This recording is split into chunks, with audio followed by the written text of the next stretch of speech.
I was born in 1965 in Tehran, Iran. Both of my grandmothers had escaped the 1917 Russian Revolution and had somehow, it's a long story, ended up in Iran. My parents were both born there, and I was born there, and so was my brother. My father was very quiet, not very talkative. There was this very respectful distance with him all the time. My father taught ballroom dancing, and he walked with the elegance of a dancer. There was something about the way he moved. Sometimes he would take me to this huge theater in Tehran. We called it Talare Rudaki. And he would let me be in the backstage hanging out with these beautiful dancers with their beautiful clothes. And they loved me. And I was like a part of this hidden world that not too many had the opportunity to be a part of. And everybody loved me because I was the daughter of the teacher. My dad's mother lived with us until I was 7. She was a very proud Russian woman. I was very close to my grandmother, Babu. Her name was Zina. She was a remarkable woman, and she came through a lot of terrible things that happened to her, but she came through. She was kind. All the time she would talk to me, she would tell stories, but she used to read to me all the time. She always said, this stupid revolution is going to just go away, the communists will be gone, and I will go home one day. And she didn't. She died in Tehran when I was 7. She was in her, I think, late 70s.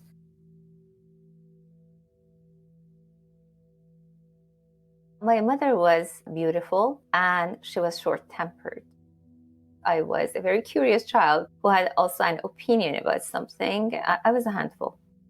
My mother had a beauty salon, and she didn't like to have me around much in her beauty salon. And when I got in her way, which was often, we had 3 balconies overlooking the busy downtown street, Shah Avenue. She would lock me on one of those balconies. I ended up spending a lot of time locked up on the balcony. And what I learned was to observe. I spent my time looking at people and making up stories about them. This is how I passed my time. It was kind of like the world of its own. Being locked up on the balcony and my grandmother's death, what they did was that they made me terrified of losing people. I thought, if you can lose your grandmother, why wouldn't you lose your mother? Why wouldn't you lose your father? Why wouldn't you lose everything? After I lost her, like even now, I'm like almost crying. I was so scared that I'm going to lose everybody. And that was what made me probably the most anxious child you have ever met. I went to sleep every night thinking about scenarios that would mean you losing people. My mother always threatened to leave. When she got mad, I know she got in a fight with my dad. Honestly, I don't remember why. She would sometimes yell and scream and say, oh, I'm leaving. And then she would just stomp down the stairs and I would be hanging onto her legs and she would drag me down stone steps. She would just walk out the door and I would sit by the window and cry my head off. Then I had this epiphany that, look at me. I don't need my mother. So what? Let her leave. You don't need her. I realized that I was absolutely fine. And I really think my savior was books. I have this ability to enter stories, like literally see them in my head, to hear the characters. My soul, my mind, they rest when I enter stories. I 100% enter this other realm. Suddenly, my world wasn't limited. My world was literally limitless. And this allows me to relax and to be happy again. We were Christian, and back then and still today, Iran was 98, 99% Muslim, and Christians were a tiny tiny, tiny minority. I ended up going to a Zoroastrian school. It was very multicultural. We had many Zoroastrians, we had Jews, we had Christians, we had Baha'i, we had Muslims. I never felt discriminated against in any shape or form. I felt I was a little different. We had different customs, maybe, but that was that. I loved to learn and I loved to read and I loved to hang out with my friends. Iran, until the revolution in 1979, when I was 13, was cosmopolitan. When I looked out of the window, I saw women on my street who wore miniskirts and tight t-shirts. Some of them were covered up, some of them were more religious, but you also had many women who had their hair done and their nails done and they had a ton of makeup. I mean, this is the 60s and the 70s. Girls were going to school. They were becoming doctors and engineers, not just teachers and secretaries and nurses. Back then, a woman could even become the prime minister. Today, that's not possible. Today, because Iran is now an Islamic republic, back then it wasn't. When I was born in 65, Iran was a monarchy and we had a king. We called him the Shah. So I wanted to become a medical doctor and the roads seemed to be absolutely clear. And everybody always told me, you can be whatever you want to be. We had a cottage by the Caspian Sea and it was my happiness. We would spend the school year in Tehran, downtown, crowded, polluted, lots of people, crazy. And then as soon as the school ended for the summer, we would go north to the Caspian. And I just loved it. There, my mother would just let me be. I would just go and explore. When I was about 13 years old, my activities had expanded to going to parties at night. We would be dancing to the tunes of the Bee Gees, Donny and Mary Osmond, absolutely my favorite. I was your almost typical teenager. I wanted to go to every single party that was out there. And, I was thinking about boys all the time. I met this young man. I was 13 and he was 18 actually, so 5 years older. He was like me, he was a bookworm and he had just finished his first year of studying medicine. For me, the world had just become perfect because I had the perfect boyfriend. Everything was going so well. But this is my last happy summer. The summer of 1978 came to an end too quickly and I returned to Tehran. Everything looked normal, but then suddenly there would be protests. I would see people coming on the streets and yelling slogans against the king, against the Shah, and saying death to the Shah.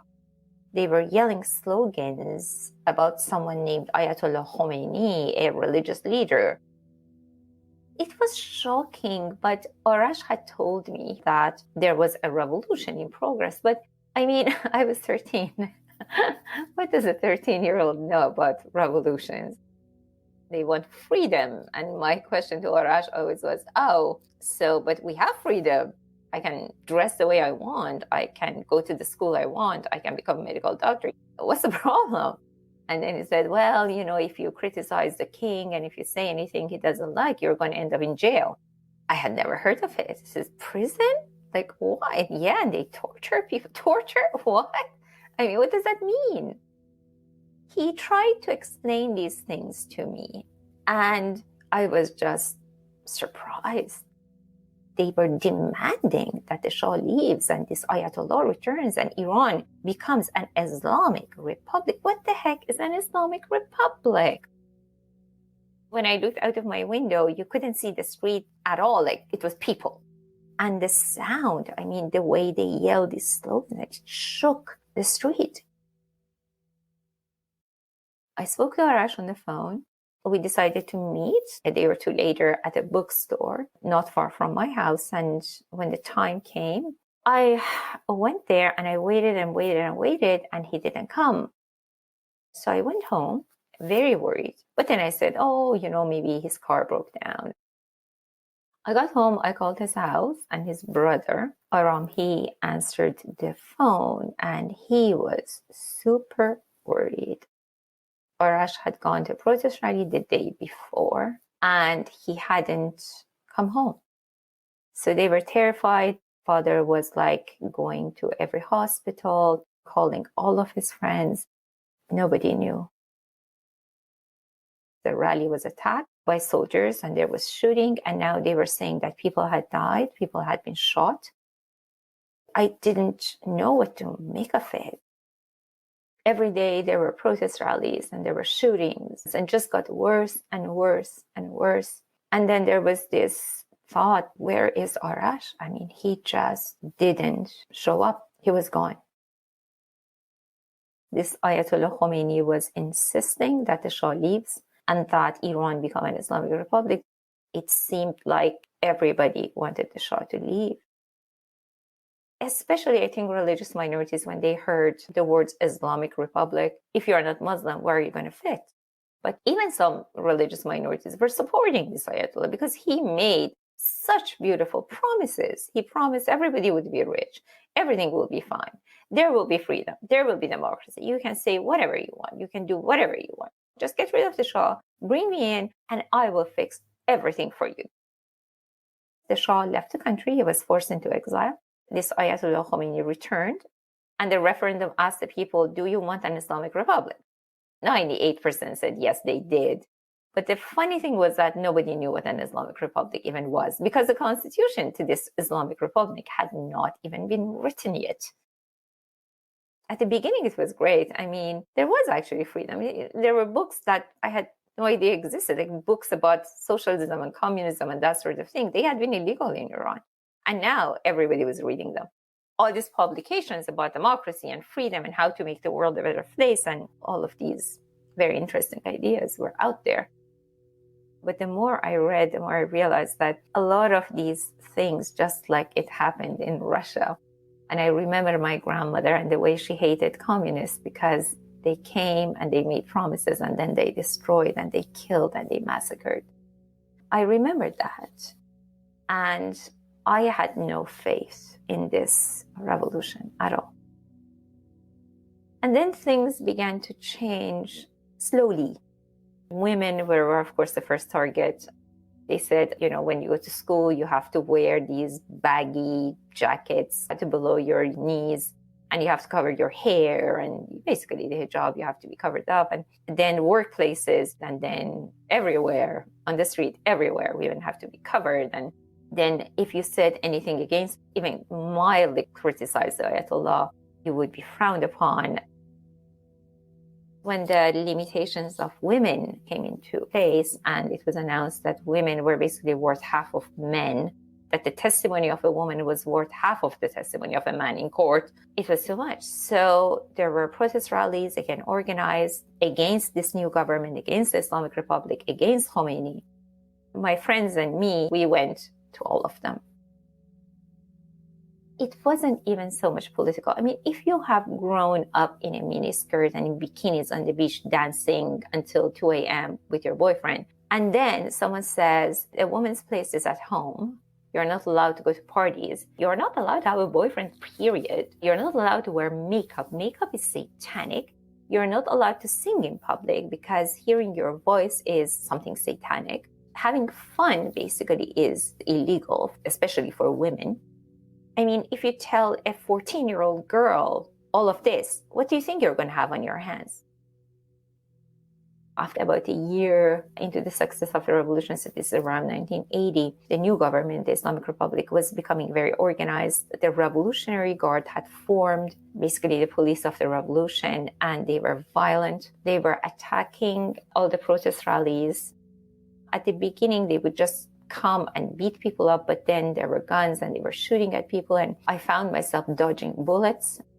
But when you're 15, when you're 14 and you go to a protest rally, there's so much energy, there's so much positive energy, and you're with your friends and you want to make the world a better place, and you are not going to allow injustice.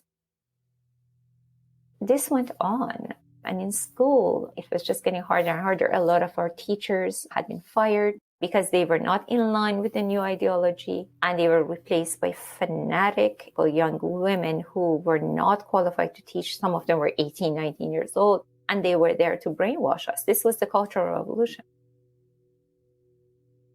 One day, it really felt like this noose had been tightening and tightening and tightening around my neck. So I just got tired. I raised my hand and she said, "Yes, what?" And I said, "Well, miss, this is a calculus class. Can you please teach calculus?" And she gave me a dirty look, raised an eyebrow and said, "You don't like what I teach? Leave." I said, "Fine." So I collected my books, walked out. I didn't know what I was doing. I walked in the hallway and there was this noise behind me, and I looked back and maybe only 5 remained in the classroom. The rest had followed me out. We went in the yard. It was exhilarating. It was the most amazing feeling. We had just walked out of class. I mean, it would never have occurred to us that you could do that. And then by the time it was lunch break, everybody knew that I had walked out and that my classmates had followed and that we were on strike. Strike was a brand new idea to me, but that was it. So we came up with demands. The principal, who was a member of the Revolutionary Guard, she was a fanatical young woman. She came and she yelled and she screamed and she threatened, and "You go back to class." And we said no. Then I go home and my mother, is very angry in the kitchen. Said, "Oh, your principal called and she said this." And I said, "Mom, seriously, do you really expect me to swallow all of this?" And my mom, of course, she knew. I mean, she understood. But she said, "Marina, just keep your head down. These people are crazy. Lay low, and the Islamic Republic will collapse." So after 3 days of the strike, the principal called me and a few other representatives to the office, and she said, "Listen, you're going to go back to class right now. If you don't, I will call the Revolutionary Guard, and they will come and they will arrest all of you and take you to prison." And the way she said it, we realized that this was serious. She meant it. So we talked between ourselves, we talked to our friends, and we decided that we had made the point. And we went back to class, but of course nothing changed. The wave of mass protests had begun. The government had made a list of who were anti-revolutionary, who were the free thinkers, who were the protesters, who were the strikers. They were coming after them. So every day you would go to school and you would hear that so-and-so had been arrested. My friends were disappearing. It was January 15, 1982. I was at home. I was doing my routine. I was ready to go and take a bath.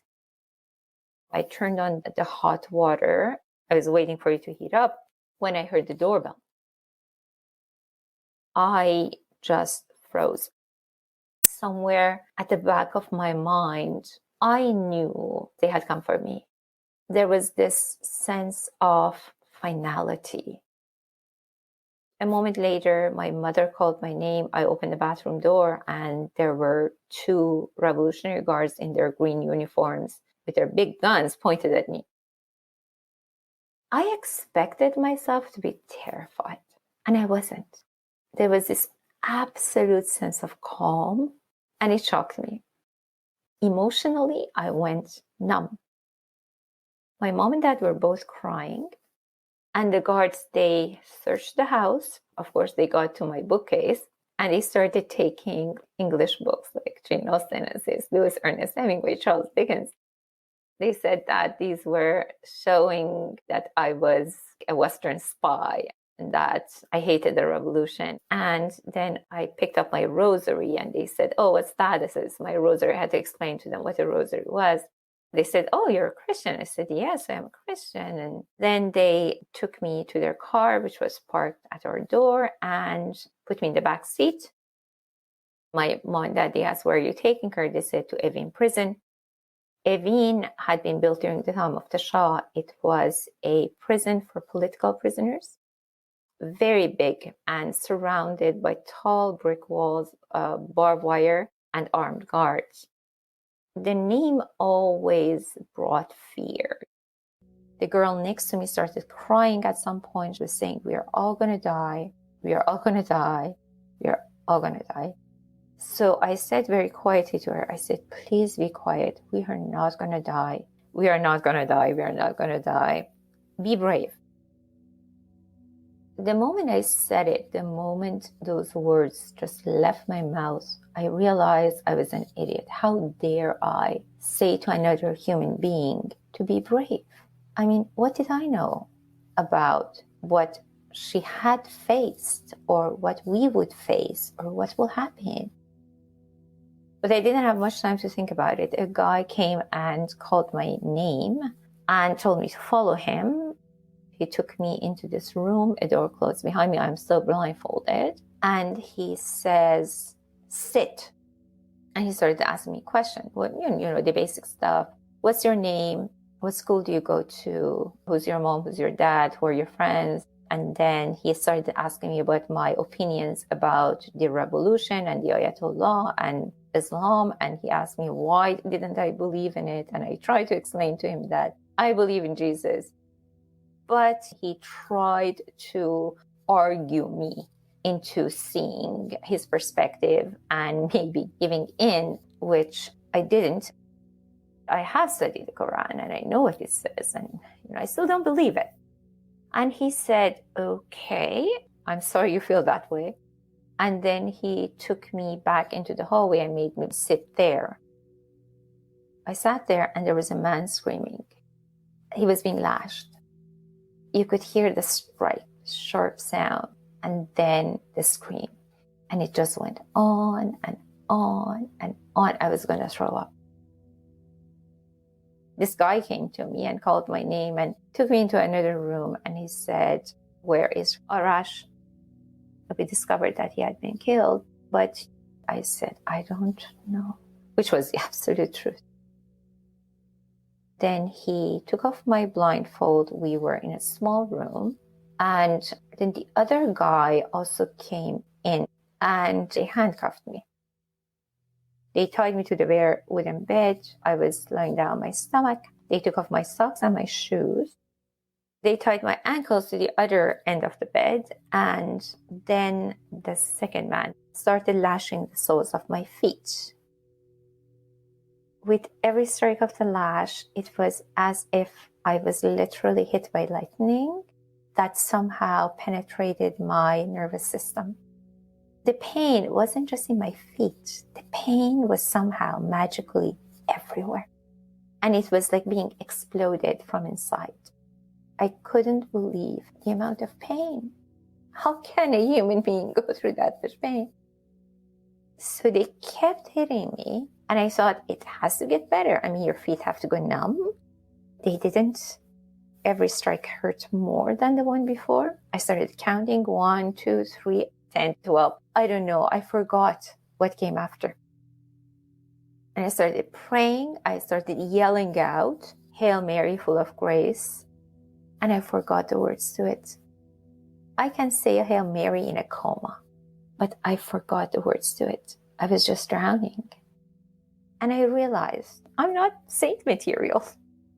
If Satan was so kind to appear and say, Marina, I'll get you out of here. Just follow me.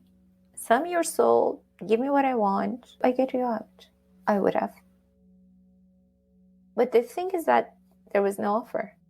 So they kept beating me. Eventually they stopped. And again, they asked, where's Shahrzad? I said, listen, I don't know. They made me sit up and I looked at my feet and my feet looked like overgrown party balloons with toes on them. And my feet were indigo blue. I had never seen anything like. I didn't know the human body can swell like that. It looked like my feet were going to blow up. Then they made me walk. And walking on your feet when you're like that is not easy. Eventually, he said, listen, I believe you that you don't know where Shahrzad is, but you have to give us the names of your schoolmates, friends who have ever said or done anything against the government. I said, I'm not going to do that. Why would I do that? Don't you want to know where Shahrzad is? Isn't that what you want to know? And he said to me that if I didn't cooperate, I would be executed. He said, don't even doubt it for a moment. I'm serious. They're just going to drag you out and shoot you. So share the names. I said, no. To be honest with you, I don't know why. Maybe I was just tired. Maybe I just wanted them to shoot me. I don't know why. This guy took me into a cell, a small cell, and gave me 2 military blankets. He called the prison doctor. He came. He gave me a shot of something and I fell asleep. And then I woke up in the middle of the night with someone kicking me. He said, get up right now. And he dragged me out and I was blindfolded. And there was like a line of us. And they took us outside the building. So we walked out. They guided us for a while. It was cold and it was snowing. And they walked us into the night. Eventually they said, stop. They removed our blindfolds. And I looked around and we were in the middle of absolute nothing. It was like an empty field. There were these wooden poles sticking out of the ground and there were guards with guns. I realized, oh, this looks like an execution. But I was so tired. I was just so tired that I was happy. That I thought, okay, there's not going to be any more beating. There's not going to be any more pain. And I'm just done. There was a group of us. I think it was 3 women and 3 men. And they started tying people to these poles. But then one of the girls, she started to run. And there was a gunshot and she fell. Back then, the early days after the success of the revolution, it would take them minutes to give death sentences. And there were so many prisoners. Evin prison wasn't built for the number of prisoners that were entering. Thousands of prisoners. And they were trying to process them. So if they felt that a prisoner was not cooperating, especially if you talked back to them, and if they felt that they were not able to get any valuable information from you, they would give you a death sentence in 2 minutes. The interrogator in this case, it was Hamid. The Sharia judge had an office. Hamid would go to the Sharia judge. He is a clergyman appointed, just sitting there, believing that we all work for Satan. So Hamid would say, well, this person is not sharing information. To be honest, at the end of the day, we don't even think she has any valuable information, but she is really, really an anti-revolutionary, and we do not need her in this country. We do not need her in this world. She's better dead. So the Sharia judge would just put the stamp on the paper and say, yeah, condemned to death. At this point, a car came speeding towards us and it stopped. And Ali, the first guy, he got out of the car and he came to Hamid and gave him a sheet of paper. Hamid looked at it, said something to him, and then Ali walked toward me. He grabbed my arm and he took me to the car and he pushed me in the front passenger seat, closed the door, got in the driver's seat, and drove off. He took me to a cell. He said to me that the judge gave you a death sentence, but I was able to get you a pardon. Your sentence has been reduced to life in prison. And I wanted to kill him. I tried to hit him. He said to me that I was stupid, I was an idiot, because it took him a lot of effort to get my death sentence reduced to life in prison. I said, I've never been tried. He said, no, yeah, in absentia, you have been tried.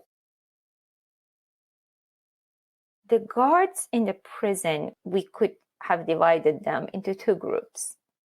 There was one group of them, like Ali, who really believed. They believed in the Quran. They believed that Khomeini was the savior of the country and of them and of souls and of everything. He genuinely believed that we were a danger to the country, to Islam, to his way of life.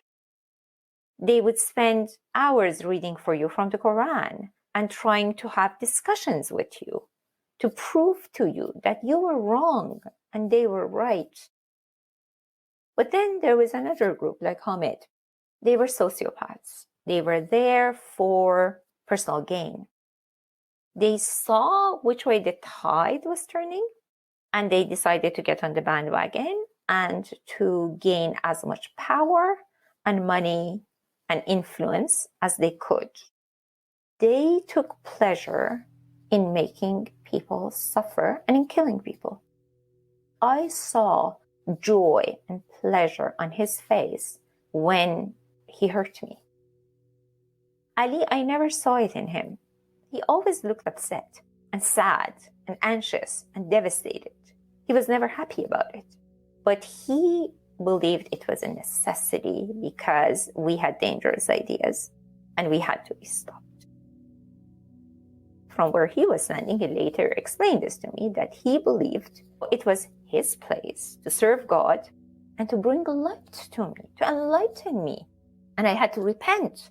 And maybe if I repented, then maybe I could be saved, not only my mortal body, but my soul. So this is what he believed. And he went the extra mile. He went to Khomeini himself because his father was a good friend of Khomeini. He went and said to the leader of the country that, listen, this girl, she's a Christian, she's ignorant, she has done terrible things, she has gone against you, but I really believe I can turn her. Give me the chance. And the leader said, okay, sure, you can have it. It was that simple and that chaotic. And then I got to live with a life sentence, sent to the prison block called 246 in Evin prison.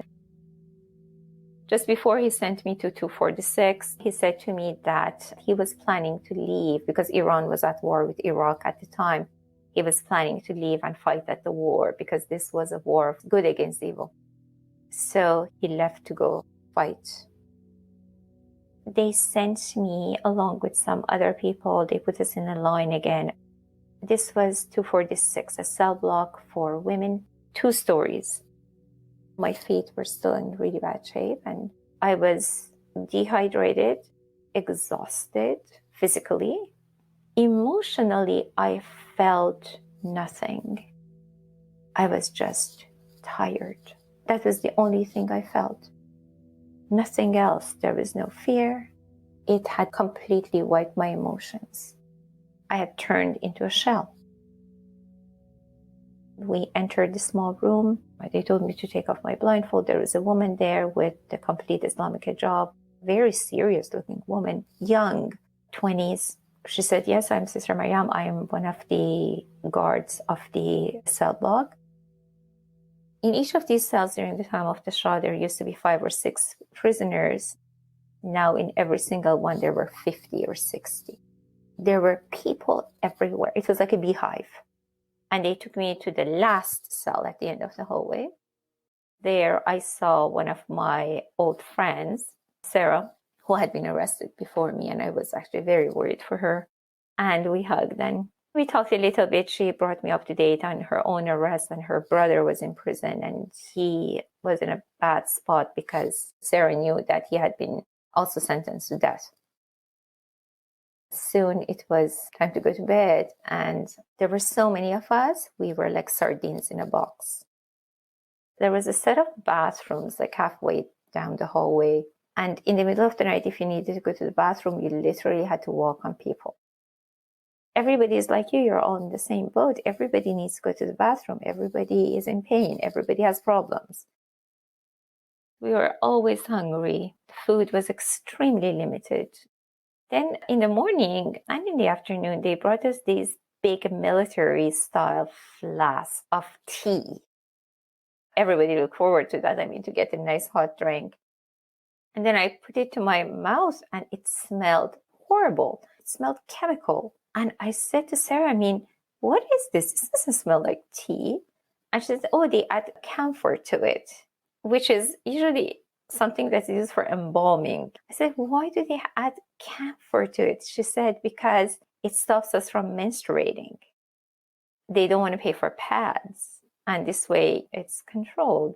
But it also has interesting side effects. I heard that it can cause depression and it makes your body absorb water, so you swell.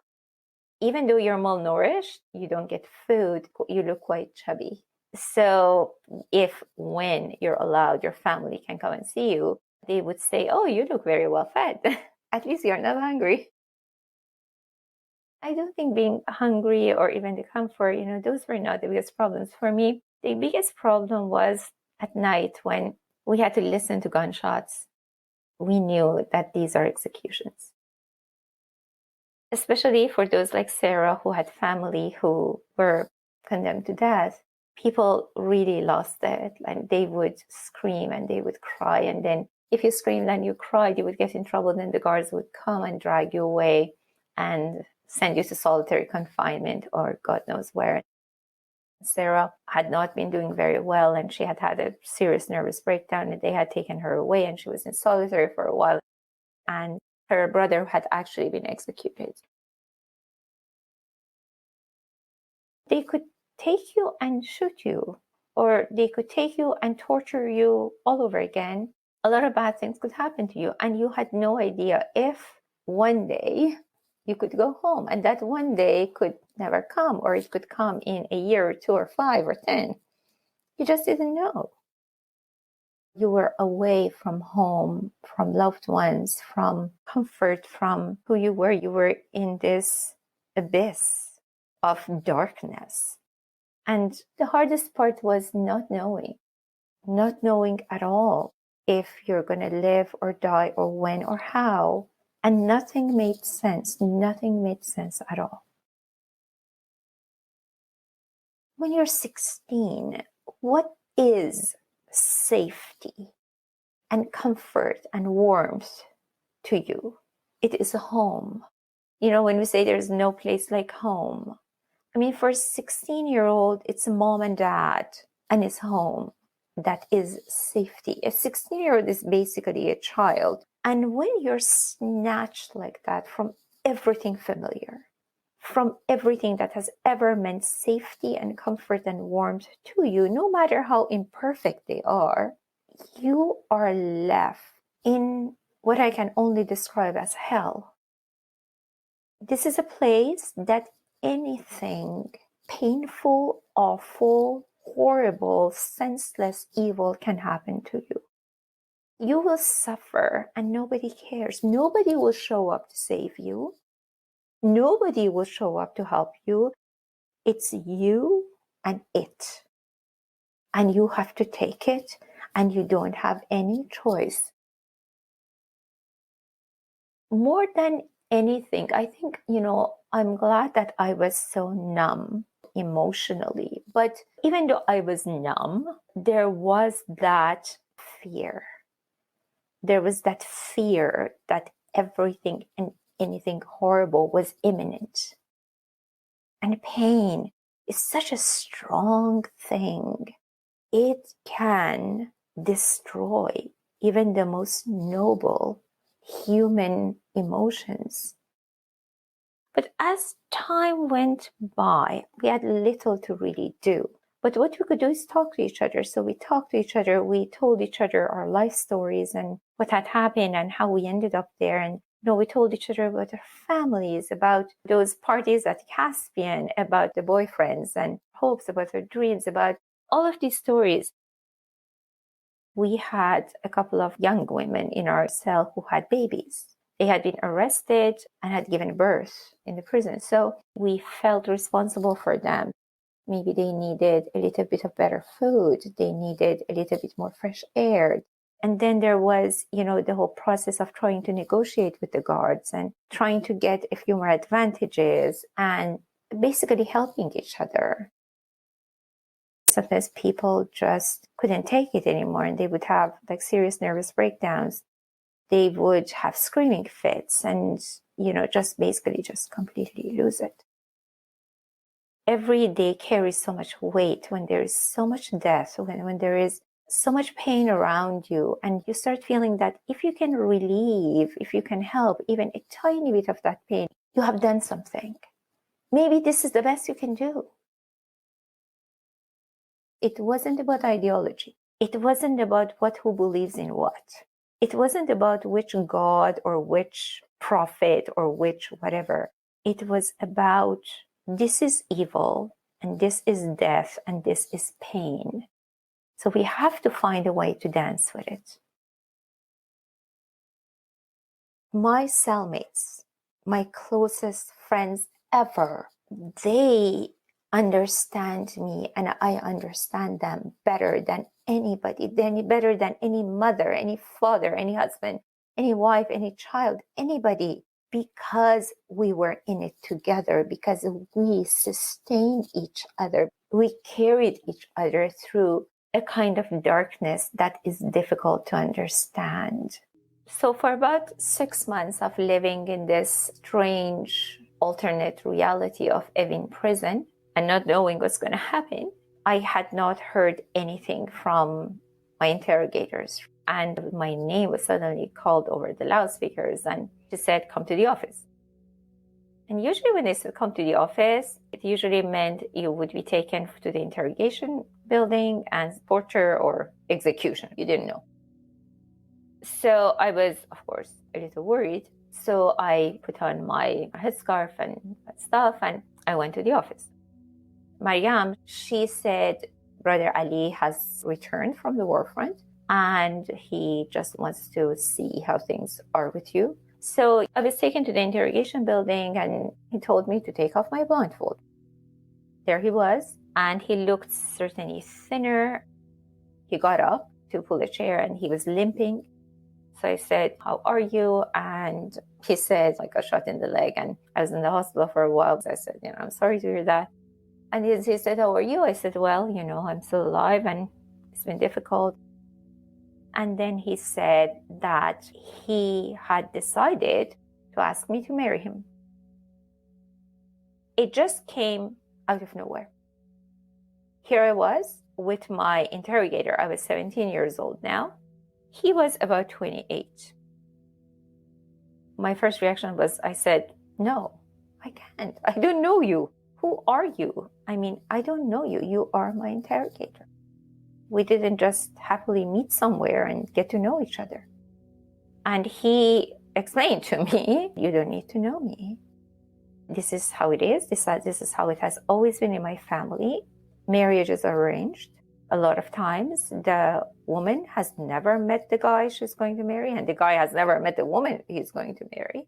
And he said, don't forget, you had a death sentence. You would have been dead. I reduced it to life in prison. You're going to be here forever, and nobody's coming to your rescue. You are an enemy of this country. You are an enemy of God. I'm giving you this opportunity to get your life back and to turn things around and to repent. So I said, can I think about it? He said, yes, you have 3 days. Go think about it. I'll call you back and then you give me your answer. Just as the goodbye, he said, and don't forget, I have the power to go after your family. I have the power to go after your boyfriend. I have the power. Don't forget, while you're thinking, keep that in mind. So I got back to the cell block and I basically slept for 3 days. I just completely shut down. If I said no to this guy, he could arrest my parents. So I said, fine, what difference does it make at this point? At least this way I could protect my family. He explained to me that this didn't mean I would be released, but he would try to have my sentence reduced. But if I married him, even if my sentence was significantly reduced, then I wouldn't be able to go home because I was his wife. So he set a date, just a few weeks actually down the road. He got me like a day pass from the prison, and he put me in a car and we drove to his house not very far from the prison. Nice big piece of land and nice big beautiful house. His father was very well off, and we went in, and his mother was just this little woman who opened the door and so kindly, so gently, took my arm, and she was just so kind, so mild.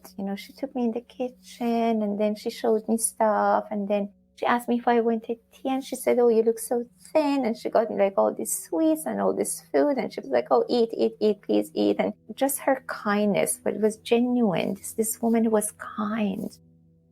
And then his father was, again, so mild-mannered, so gentle, so respectful. To him, I was a prisoner and I was an enemy of God. But nevertheless, he respected me.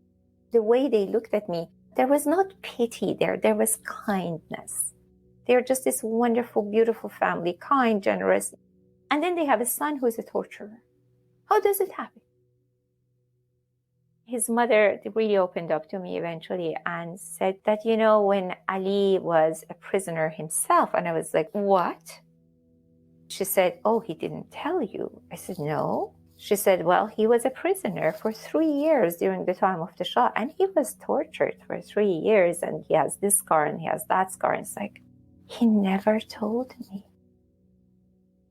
So they made him suffer, and then the tables turned, and he said, "Oh, now I'm going to go get back at my enemies for what they did to me." But then what?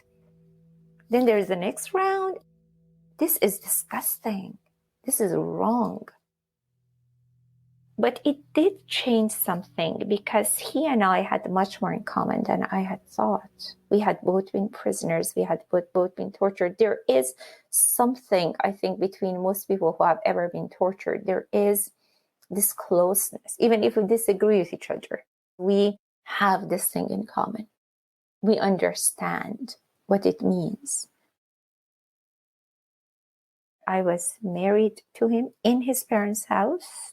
It was a very close, just family. And he had bought a house for us. Of course, I wasn't free. He could just get me passes from the prison. Now, my parents didn't know, my family didn't know at this stage any of it.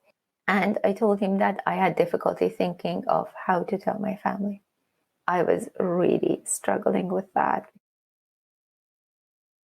I did have my retrial. He did arrange for that. During this so-called trial, I got 3 years. And from that 3 years, I had already served about 1.5. So I just had the remaining. Ali said maybe he can even have that reduced. He said, "Then you can go home with me." And I thought, my idea of going home and your idea of going home are very different. I had this weird life with him that was basically between this house and the prison.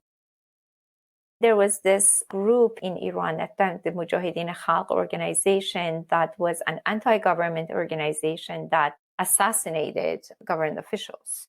So they had started assassinating a lot of the people who worked in Evin. So a lot of the guards and the interrogators, they were being assassinated. Ali got the heads up, and he decided that it was safer for both of us just to basically be in the prison. Like, even he wouldn't be going home. So I was in solitary confinement, and he would be staying there for just a few weeks until things quiet down. And then the few weeks went by and things seemed to be quieter. And then one night we just went to his parents' house for dinner. Just before that, Ali said to me that he had decided to resign from his position in Evin prison. His dad had a very successful business. He was going to work with his father, and he was not going to be an interrogator. He had resigned. We were going to have a normal life. At least I thought that if he's not an interrogator, if he's not torturing people, it's a good thing. And that if I have to live with this man, at least I know that that is over. That is not going to be a part of who I am anymore. So, that night over dinner, we talked about that. We talked about him working with his father, and his parents were happy. I think they were rather relieved. I had developed a relatively good relationship with all of them. They seemed to like me. And I mean, his mother was just such a sweetheart. And, my own family, I didn't have too many good things to say about them. Then we got out of the house. It was late at night. The car was parked just up the road, and we walked. There was the sound of a motorcycle. And the moment I heard it, I knew what was happening. These assassins that killed government officials, they always came on motorcycles, and they always took their shot and they were gone. Ali knew too, because he pushed me really hard and I hit the ground really hard. As I hit the ground, there was the sound of bullets. He fell right on top of me and the motorcycle was gone. I managed to turn, to try to push his weight off of me. And there was blood. And I thought, oh, I've been hit. But then it didn't seem like I was hit. And then I looked and he was hit. There was blood just everywhere. And his parents, they were running up and they came. And I said, call an ambulance. And I passed out. I woke up in the hospital and he had died and I had lived. I had lived with death for quite some time when he died, and the way he died. I had seen violent deaths, but there's something about witnessing violent death that will leave you different. It's like taking an axe to someone's soul and chipping a part of it off, and it can never be replaced. That was that when he died. I knew that he was dying. I somehow knew. And I think very quickly in my mind, I tried to decide, who was this man to me? Yes, he was my husband, but who was this man? I definitely did not love him. But did I hate him? I did not. There is this man that has saved my life. He saved me literally from the firing squad. There was a price. There was a price to it. But he saved me. But one thing I knew is I had tried to love him. I had tried very hard. I had not succeeded, but there was so much pain. There was so much evil. There was so much darkness. There was so much wrong in this relationship that I could not expect myself to understand it. It was enough to know that I didn't hate him, that I did not want him dead, that I did not want him to suffer, that I wanted him forgiven. Wherever it was he was going, I wanted him to have peace. Because I don't want the tortured to become torturers. That doesn't do anybody any good. That doesn't relieve anything. That doesn't save anything. That's not justice. That is evil. Evil had been done to him and he had chosen to do evil. That just magnifies it. That just empowers it. The only thing that can destroy evil is goodness, is forgiveness, is love. And I had tried to give him love. I had failed. But maybe, just maybe, from where I was standing, I always hoped that one day I could face God and say, I did come to love him. That love is forgiving, that love is above all else. I'm not there yet, but I'm really, really trying. And I still have not been able to, because the pain that he caused me in various ways. Because when I slept with him, I was basically being raped, even though I was his wife. But that was horrible. That was painful. That was awful. I have nightmares not about the tortures that I experience in prison or about the gunshots in the middle of the night. I don't have nightmares about that, but I do have nightmares about the nights that I spent with him. That damaged me more than the torture. that damaged me on a level that is extremely personal. And to forgive that, to overcome that, I think that is what has taken me so long. The prosecutor of Tehran, who was the head of Evin prison, insisted that I will be returned to the prison, and he was planning to marry me off to another guard, and he was a crazy man. He was a psychopath. Ali's family, his parents got in the way. They talked to Ayatollah Khomeini, and it took about 6 months for me to be officially released from prison after Ali's death, but I was. So after about 6 months from his death, they opened the gate of the prison and they said, "Go home." And I did.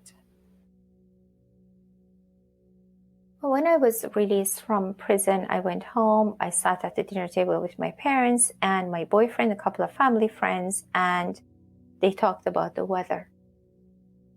They said it had rained a lot during spring and the roses were doing really well. All that time from the prison and everything that happened, I thought, I'm going to go home and everything will be fine. I'm going to go home and I will be happy and I will be safe. And I looked at these people and they were all strangers to me.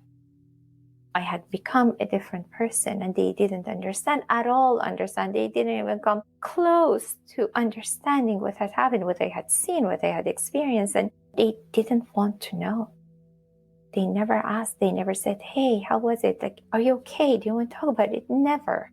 It was very obvious. Put it behind you. Whatever happened, happened. We don't want to know. Just move on. And this is exactly what I did. I couldn't go back to school because of my record of being in prison. I studied at home. I went for the final exams. I got my high school diploma. I wouldn't be allowed in university because of my prison situation, and I wouldn't even try. So I married my boyfriend, and I was not allowed to leave the country for 5 years. They finally gave me a passport, and then my husband, Andre, and I, we had a little boy, and we left Iran in 1990. We came to Canada, and we arrived, with very little money. We had to work very hard to build a life here. We had another son, and, we put our kids in soccer and piano lessons, and we tended our garden and, watched hockey and became Canadians. We bought our first home in the suburbs, and I started working at McDonald's, and then, I sous chalet, and I was a waitress. My husband, he's an engineer, so he got a job in his field, and he was working, and I brought my parents here, and they lived with me, and people, they thought I was just, another refugee or immigrant or, whatever, a normal person, but no one knew. I was not ready to talk about it. I didn't talk about it for close to 20 years. I kept it all in. It was like you carry lit dynamite inside you, inside your soul, and you can just feel the fuse just sizzle, sizzle, sizzle, and then it's going to blow. And I finally had to let it out. I had to talk about it. I had to face it. It's all about looking at this evil straight in the eye and saying, "I know you, I acknowledge you, and I'm not afraid of you." It was about facing the truth. All the good and the bad and the ugly, all of it, all my faults, all of my sins, all of my mistakes, everything I did, for good reason or not, it was all about facing it. You cannot live something like that and go silently into the night. The night wouldn't allow you to get through. The night would stand in your way. You have to fight your way through the night to get to day. I seemed normal. I married, I raised my children, I acted and looked normal. But then my mother died from cancer here in Canada, and I started having symptoms of post-traumatic stress disorder. I started having psychotic episodes. So keeping an experience like that in, it leads you to a place where suddenly one day out of the blue, a scream escapes your throat. Then, because you let it out, it happened to me. The first psychotic episodes that I had, I started to scream and I couldn't stop. I screamed so much that I started to suffocate. It is so urgent that it stops you from breathing. It is relentless. That need to let that scream out, it rewrites your need to breathe. What had happened, what I had witnessed was screaming to come out. I had to bear witness. I basically decided that I cannot be silent. I have to testify to what had happened just so that the world knows. Because it wasn't just me, it was a lot of people. So I wrote about it. It was a part of my therapy, but it became a book, and I took creative writing courses. I worked very, very, very, very hard for years on that manuscript, and the book finally, Prisoner of Tehran, was published. I have written another book about my grandmother's life and her escape from Russia, but that's basically what I do. I write, I teach writing, and I live in a very quiet, remote area by a lake in a forest.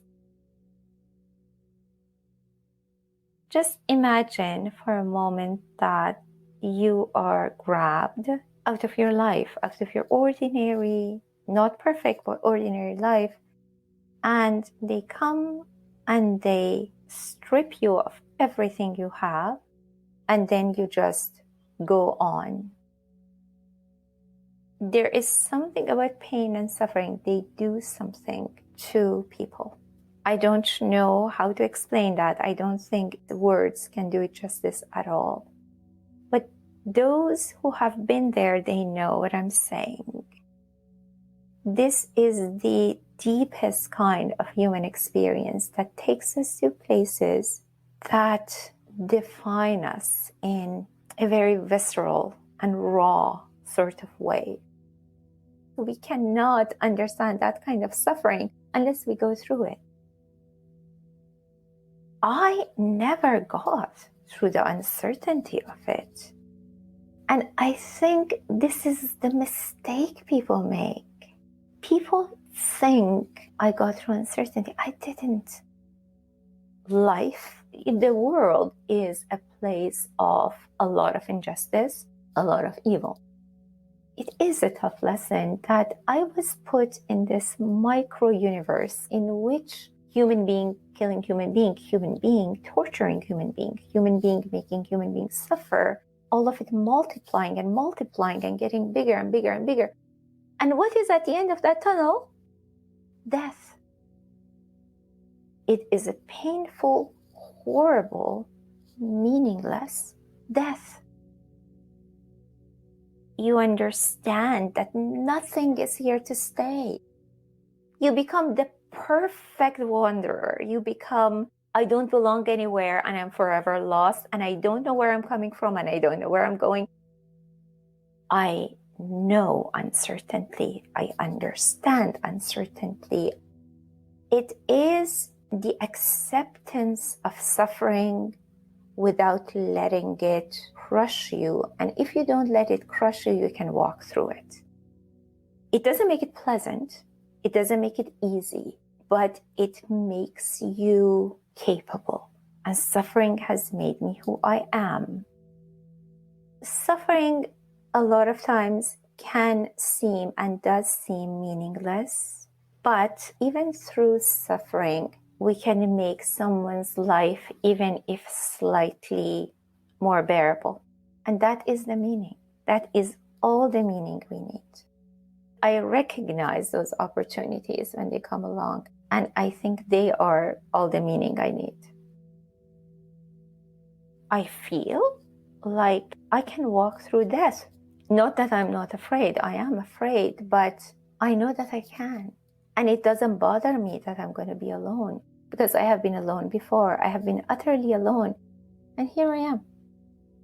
It takes a lot of patience, but this is what it is all about.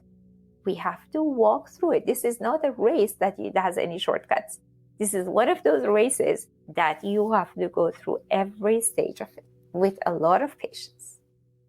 And I'm still trying to figure out how to love. And I'm still trying to figure out how to forgive. And I still try to figure out how to walk through a very uncertain life